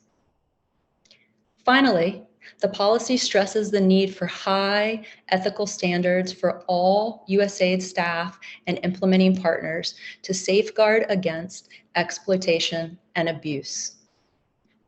Complicity by the international community in human trafficking, whether by host governments, international organizations, NGOs, donors, or contractors, is well documented, especially in conflict and disaster regions. And to reflect here for a moment on the issue of conflict, natural disasters, human-made disasters, I want to acknowledge that I appreciate earlier comments made by the panelists on the critical importance of thinking through trafficking and the links and the ties to various environmental concerns that we all observe and experience as the climate changes, and the very acute impact fisherfolk and farmers face as the climate does change. Back to the updated Ctip policy. Part of our Ctip policy, and prior, honestly, to the policy, was USAID's Code of Conduct. So with the updated policy, USAID will continue with our Code of Conduct that seeks to advance the highest ethical standards of our personnel, contractors, grantees, and sub-grantees as a leader among donor organizations. USAID ensures the incorporation of the requisite Ctip provisions and clauses into all of our USAID grants, cooperative agreements, and contracts. And without any doubt, USAID will continue to take the exploitation and abuse of staff and beneficiaries including those fishermen, farmers, trafficking survivors. So we'll continue to take any exploitation of abuse of staff and beneficiaries very seriously. The updated policy sets the following program objectives. First, increased integration of Ctip into USAID's various initiatives and programs. So for example, this means working in other sectors, as has been mentioned regarding human rights, of course, economic growth, agriculture, health and education, to give you some examples of of various sectors where Ctip can be integrated. Next, we want to have enhanced technical support and coordination to tackle human trafficking. We also want to improve the application of learning, evaluation, and research. And we want to make sure that there's an increased impact of host government partners, civil society partners, of course, private sector partners, and the beneficiaries for what you do have and what you do to impact trafficking and to reduce and prevent. The updated policy seeks to achieve the following outcomes. 1, improve understanding and use of victim-centered approaches to ensure the dignity, well-being, and empowerment of those beneficiaries. Next, to work with host country governments, civil society, and private sector to build, and I say build, that's where needed, but to enhance when and where appropriate, the capacity to successfully address trafficking. Third, to enhance coordination within the US and the US government interagency partners. And last, of course, has been mentioned many times by our panelists, is to draw on the best available evidence, going back to that data collection, data analytics. Under this updated policy, USAID is committed to working alongside all the groups I've been mentioning, host governments, survivors, interagency, community organizations and other NGOs, the media, and certainly our private sector partners to build the local, regional, and global capacity to prevent and reduce human trafficking. It bears emphasizing that the updated Ctip policy continues to reinforce the need for inclusivity, with the expectation that any programming will include Indigenous persons, LGBTIQ persons, migrants, refugees, internally displaced persons, ethnic and religious minorities, and persons with disabilities. Now, I just want to spend a few minutes and highlight that very last P, that fourth P, that is near and dear to all of our hearts. Why we're all gathered here today is partnerships. And partnerships really speaks to all of you and your commitment and dedication to addressing the crime of human trafficking by preventing and reducing victims and supporting survivors. USAID's strong partnership with the private sector, along with host governments and public international organizations, civil society organizations, media, faith-based organizations, and the survivors themselves, enables us to carry out that 4P approach through these collaborative efforts that will increase efficiency and accountability. And I very much appreciated the use of collaboration being discussed today, and certainly as a continued call to action. These partnerships help increase government responsiveness, support knowledge sharing and community mobilization, strengthen civil society, and of course engage business community members to support local solutions that address the vulnerability and enabling conditions of trafficking. And speaking a bit more to the points I just mentioned, I often heard the panelists speak of trust and relationship building, and this is something certainly important for our work with beneficiaries, including those fishermen, farmers, government partners, and other entities. For example, I appreciated Koon Pink talking about the scalability efforts involving working more with the Seafood Task Force.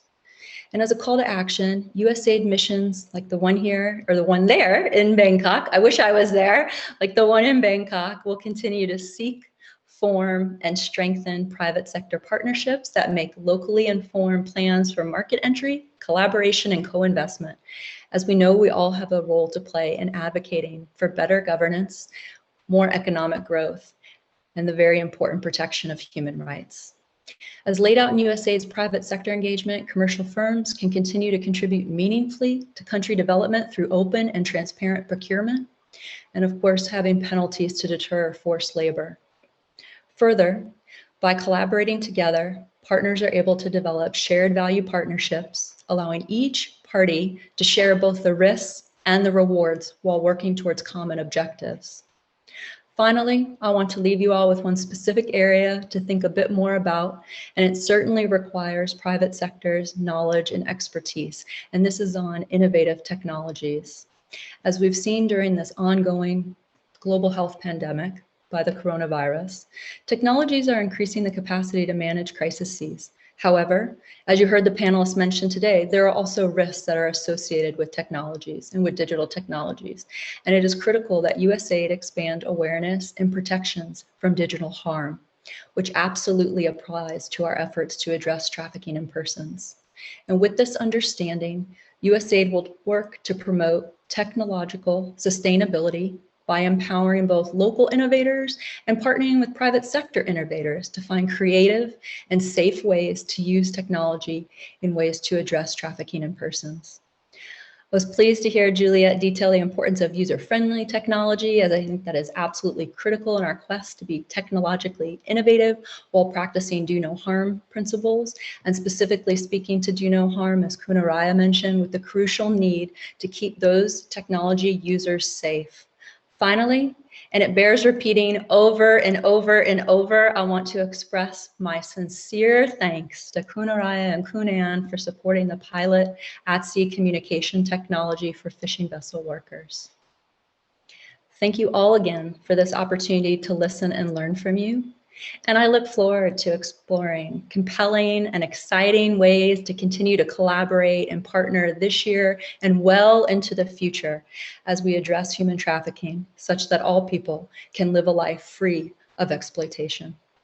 Thank you so much for your time today. Again, I very much appreciate being invited to be here and listening and learning from all of you. Thank you.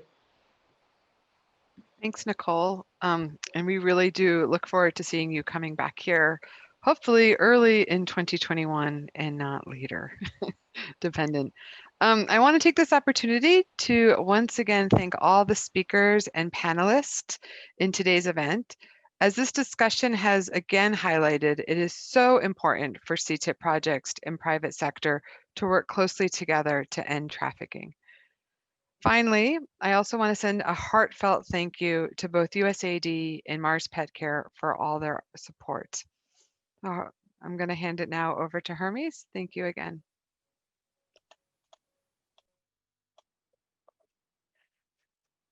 Thank you everyone for attending today's panel discussion, A New Decade, Partnering for Action to Counter Trafficking.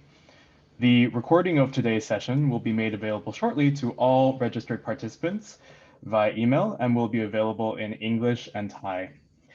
If you have any comments about today's program, please do let us know via email. Thank you again so much for your participation and have a wonderful day wherever you are in the world.